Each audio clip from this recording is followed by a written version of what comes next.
BTC അപ്ഡേറ്റ്സുകളാണ് നമ്മൾ wait ചെയ്യുന്നത്. നമ്മൾ സംസാരിച്ച പോലെ തന്നെ മുഹമ്മദ് അഡ് നമ്മൾ കഴിഞ്ഞ കുറച്ച് ദിവസമായിട്ട് വന്നിരുന്നു കേട്ടോ, ലൈവിന് വരുന്നുണ്ട് ഈ സമയങ്ങളിൽ. നമുക്കൊന്ന് മാക്സിമം ഇനി അങ്ങോട്ട് ലൈവുകൾ ഓപ്ഷൻസ് ഇടുക എന്നുള്ളൊരു പ്ലാനിലാണ് ഉള്ളത്.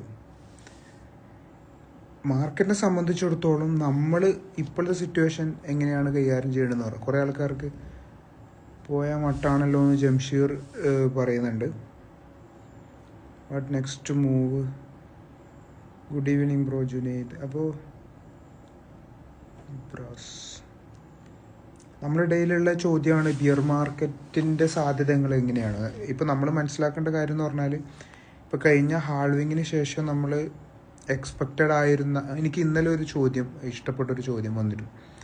അതെങ്ങനെയാണെന്ന് വെച്ചാൽ, നമ്മൾ ഹാൾവിങ് തൊട്ടേ പറയുന്നൊരു സമയം ഒക്ടോബർ അല്ലേ, അല്ലെങ്കിൽ ബുൾ മാർക്കറ്റ് പീക്ക് ഉണ്ടാവും ഒക്ടോബർ അല്ലെങ്കിൽ സെപ്റ്റംബർ ഒക്ടോബർ സമയത്തല്ലേ. ഓൾറെഡി ബുൾ മാർക്കറ്റ് പീക്കായോ, ഇനി ബിയർ മാർക്കറ്റിലേക്ക് മാർക്കറ്റ് മാറുകയാണോ എന്നുള്ള ചോദ്യമുണ്ട്. കാരണം നമ്മൾ ഇപ്പോൾ പെർഫെക്റ്റായിട്ട്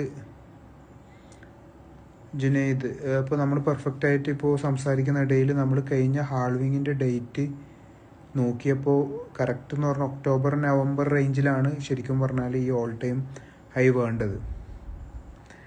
അപ്പോൾ അങ്ങനെയുള്ളൊരു സിറ്റുവേഷനിൽ എങ്ങനെയാണ് അടുത്തത്, അതായത് BTC ഇനിയൊരു ഓൾറെഡി 125K എന്ന് പറയുന്നത് ഒരു ഓൾ ടൈം ഹൈ ആയോ, അതിനുശേഷം ഇനി ബിയർ മാർക്കറ്റ് ടെൻഡൻസിയിലേക്കാണോ വരുന്നത്? USDT ഞാൻ സെറ്റ് ചെയ്തുതരാം. അപ്പോൾ ബിയർ മാർക്കറ്റ് ടെൻഡൻസിയിലേക്ക് അത് ഞാൻ കുറച്ച് കാര്യങ്ങൾ പറഞ്ഞ് ഞാൻ എല്ലാവരും റിപ്ലൈ തരാം കേട്ടോ. ബിയർ മാർക്കറ്റ് ടെൻഡൻസിയിലേക്കാണോ എന്നുള്ള ചോദ്യമുണ്ട്. കാരണം കഴിഞ്ഞ ഹാൾവിങ്ങിന് ശേഷം ഒക്ടോബറിലേക്കാണ് നമ്മൾ ശരിക്കും ബുൾ മാർക്കറ്റ് പീക്ക് എക്സ്പെക്ട് ചെയ്യുന്നത്. അതിനുശേഷം ഇപ്പോഴത്തെ റീട്രേസ്. പക്ഷെ നമ്മൾ മനസ്സിലാക്കേണ്ട ഒരു കാര്യം എന്ന് പറഞ്ഞാൽ, ബിയർ മാർക്കറ്റ് വരുമെന്ന് വെച്ചാൽ കൺഫേംഡ് ആണ്, അത് എന്തായാലും വരും.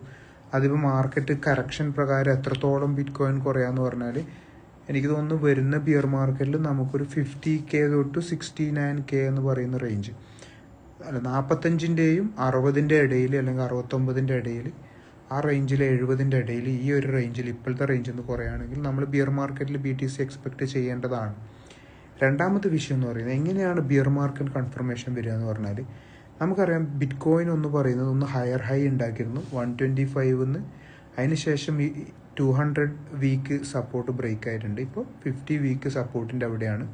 കഴിഞ്ഞ വീക്കിലി ക്ലോസ് ഇതേപോലെ കുറഞ്ഞിട്ടുണ്ടായിരുന്നു, വീണ്ടും അതിൻ്റെ ഡൗണിലേക്ക് വന്നു. വീക്കിലി ആകുമ്പോഴത്തേക്ക് കറക്റ്റ് അതിൻ്റെ മുകളിലേക്ക് വന്നു, ഇപ്പോഴും അതിൻ്റെ അടിയിലേക്ക് പോവുകയാണ്. അപ്പോൾ എന്താണെന്ന് വെച്ചാൽ 200 എന്ന് പറയുന്ന ഓൾറെഡി ബ്രേക്കായി 50 കൂടി റെസിസ്റ്റൻസ് ആക്കി ഒരു 93 ടു ഒരു 87ൻ്റെ ഇടയിൽ റെസിസ്റ്റൻസ് കൺഫേം ആയി എന്നുണ്ടെങ്കിൽ നമുക്ക് ട്രെൻഡ് ഷിഫ്റ്റ് ബിയർ മാർക്കറ്റ് എന്ന് പറയാം. അതായത് ഓക്കെ, ഇങ്ങനെയുള്ള ഓരോന്ന് ടിക്ക് ചെയ്തു, ഈ 200 സപ്പോർട്ട് പോയി, 50ൻ്റെ പോയി, പിന്നെ ബിറ്റ് കോയിൻ്റെ ഒരു 4 ഇയർ സൈക്കിളുടെ മെയിൻ സപ്പോർട്ട് എന്ന് പറയുന്ന ഒരു 93-92 ഏരിയ, ആ സപ്പോർട്ട് പോവുകയാണ്. അത് സപ്പോർട്ട് പോയി, പിന്നെ വീക്ക്ലി ക്ലോസ് ഡൗൺ ആവുകയാണ്. നമുക്ക് ഉറപ്പിക്കുക ഏകദേശം ഒരു കുറേ ഭാഗമുള്ള ബുൾ മാർക്കറ്റിൻ്റെ ബേസിക് സ്ട്രക്ചർ അത് കീപ്പ് ചെയ്യുന്നിടത്തോളം കാലം ആ ബേസിക് സ്ട്രക്ചർ അവിടെ ഉണ്ട്. അതുകൊണ്ടാണ് അത് കീപ്പ് ചെയ്യുന്നത് വരെ നമ്മൾ എന്ത് ചെയ്യുന്നത് വെച്ചാൽ നോക്കുക. അതിന് അതും ഈ പറയുന്ന എല്ലാ കാറ്റഗറൈസ് ചെയ്ത് നോക്കി അതെല്ലാം റെസിസ്റ്റൻസ് ചെയ്യപ്പെടുകയാണെങ്കിൽ നമ്മുടെ ഫസ്റ്റ് അപ്പം ബിയർ ടെൻഡൻസിയിലേക്ക് മാറുകയാണെന്നുള്ളത് തോന്നും.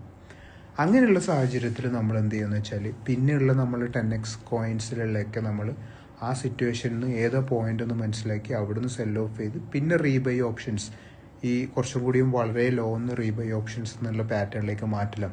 അങ്ങനെ നമ്മൾ പ്ലാൻ ഉണ്ടാവുക, അത് നോക്കും. എല്ലാം ഏകദേശം ഈ പറയുന്ന പോലെ തന്നെ ബേസിക് ബുൾ മാർക്കറ്റിൻ്റെ ഫുൾ സ്ട്രക്ചർ ബ്രേക്ക് ആയി കഴിഞ്ഞാൽ ഏത് പോയിന്റിലാണോ ഉള്ളത് അവിടുന്ന് ഫുൾ സെൽ ഓഫ് ചെയ്യുക, പിന്നെ ഏറ്റവും ലോവസ്റ്റ് പ്രൈസിൽ നിന്ന് റീബൈ ചെയ്യുക എന്നുള്ള ഓപ്ഷൻസാണ് പ്ലാൻ ചെയ്യുന്നത്. പക്ഷേ ഇതുവരെ ഈ പറയുന്ന, ഇപ്പോൾ ഞാൻ പറഞ്ഞ പോലെ 125 നമുക്കൊരു ഹയർ ഹൈ കൂട്ടി 202 കാര്യങ്ങളെ നടന്നിട്ടുള്ളൂ. ഇനിയും 3 കാര്യങ്ങൾ സംഭവിക്കാനുണ്ട്. ഈ 3 കാര്യങ്ങളും കൂടി സംഭവിച്ചു കഴിഞ്ഞാൽ മാത്രമേ നമുക്ക് ഈ ബുള്ളിൻ്റെ പൂർണ്ണമായിട്ടും ബുൾ മാർക്കറ്റ് എന്ന് പറയുന്ന ആ സെറ്റപ്പിൽ നിന്ന് മാറി എന്ന് പറയാൻ പറ്റും. രണ്ടാമത്തെ വിഷയം എന്ന് പറയുമ്പോൾ കുറേ ആൾക്കാർ പറയുന്നുണ്ട്, ഇന്നിപ്പം മൈക്രോ സ്ട്രാറ്റജിക്ക് സെല്ല് ചെയ്യുന്ന ന്യൂസ് വരുന്നുണ്ട്. ഇത് മൈക്രോ സ്ട്രാറ്റജി ഓണർ തന്നെ അത് ട്വീറ്റ് ചെയ്തിട്ടുണ്ട്, അത് സെൽ ഓഫ് അല്ല, അത് ഫേക്ക് ന്യൂസ് ആണെന്ന്. ഈ സമയങ്ങളിൽ ഫേക്ക് ന്യൂസുകൾ വരാം, ഈ പറയുന്ന പോലെ ആ ഒരു ടെൻഡൻസി ക്രിയേറ്റ് ചെയ്യപ്പെടാം എന്നുള്ളതൊക്കെ വേറൊരു വിഷയമാണ്. പ്രത്യേകിച്ച് US ഗവൺമെൻറ് ഷട്ട് ഡൗൺ ചെയ്തതൊക്കെ എന്ത് ചെയ്യപ്പെടും. ഇത് വെച്ച് നോക്കുമ്പോൾ കുറേ ഭാഗം ഗുഡ് ന്യൂസ് ഉണ്ട്, പക്ഷെ നമ്മൾ ഇതൊക്കെ നോക്കിയിട്ടാണ് സെറ്റ് ചെയ്യുക. ഇനി നമുക്ക് ഓരോ മെസ്സേജസ് നോക്കാം.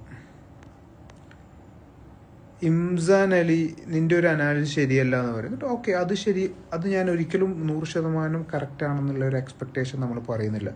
പക്ഷേ ഈ പറയുന്ന BTC 59K ഉണ്ടാവുമ്പോൾ തന്നെ നമ്മൾ പ്ലാൻ ഔട്ട് ചെയ്യുന്ന അനാലിസിസാണ്.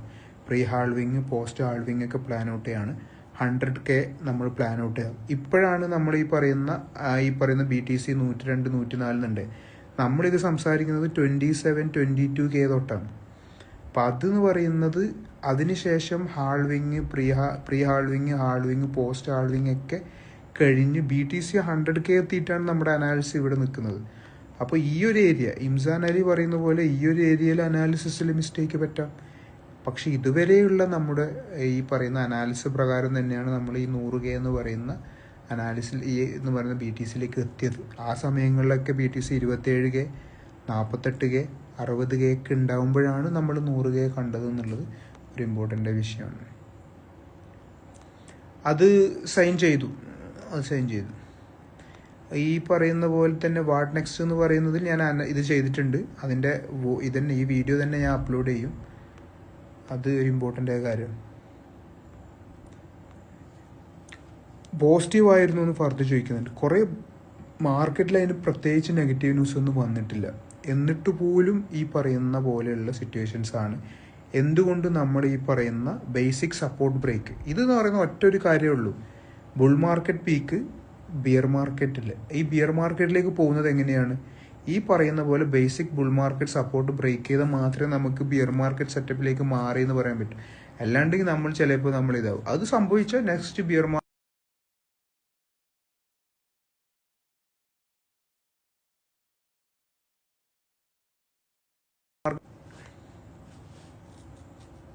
ആൾട്ട് സീസൺ എന്ന് പറയുന്നത് തന്നെ ശരിക്കും പറഞ്ഞാൽ BTC ഡോമിനൻസിൽ ആൾട്ട് കറക്റ്റ് റിജക്ഷൻ വരുന്നുണ്ട്. പക്ഷേ ഈ പറയുന്ന BTC സ്റ്റേബിൾ ആവുന്നില്ല. ബേസിക് സപ്പോർട്ടൊക്കെ ബ്രേക്ക് ചെയ്യാൻ. അങ്ങനെയാണെങ്കിൽ അതുകൊണ്ടാണ് ഈ ആൾട്ട് സീസണിലേക്ക് വരാതെ. ശരിക്കും പറഞ്ഞാൽ നിങ്ങൾ നോക്കിയൊക്കെ ആൾട്ട് ഡോമിനൻസിൽ BTC ഡോമിനൻസ് റിജക്റ്റഡ് ആണ്. പക്ഷേ ഈ പറയുന്ന BTC ഒന്ന് കൺസോൾട്ടേറ്റ് ചെയ്യണം. ബിയർ മാർക്കറ്റ് റേഞ്ചിൽ BTC എന്തായാലും ഈ 45-ന്റെ 60-ന്റെ ഏരിയയിലേക്ക് വരും. അത് ചിലപ്പോൾ 2026 ജിജോ വിക്ടർ, അത്തരം സാധ്യതകൾ നമ്മൾ ശ്രദ്ധിക്കേണ്ടതുണ്ട്. സപ്പോർട്ട് 93, 87 ഇത് രണ്ടുമാണ് മെയിനായിട്ട് അടുത്ത് വരാനുള്ളത്. BTCന് 60K കിട്ടണമെന്ന് ചിന്തിക്കുന്നവരുണ്ട്.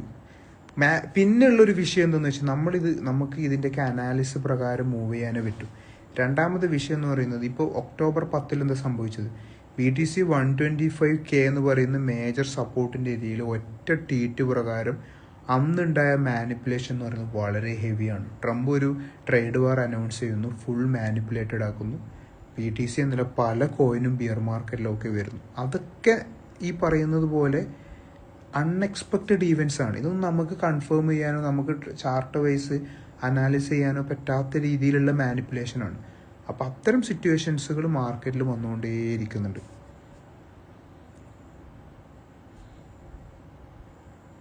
അതാണ് ഈ 93-ന്റെ ബിലോ ഒക്കെ കുറച്ച് ഡാർക്ക് ആവും. നോക്കാം നമുക്ക്. ചിലപ്പോൾ ഈ പറയുന്ന പോലെ ഈ മാനിപ്പുലേഷൻ മാർക്കറ്റിന്റെ വേറൊരു പ്രശ്നം എന്ന് പറഞ്ഞാൽ 93-ന്റെ ബിലോ ഇത് ക്ലോസ്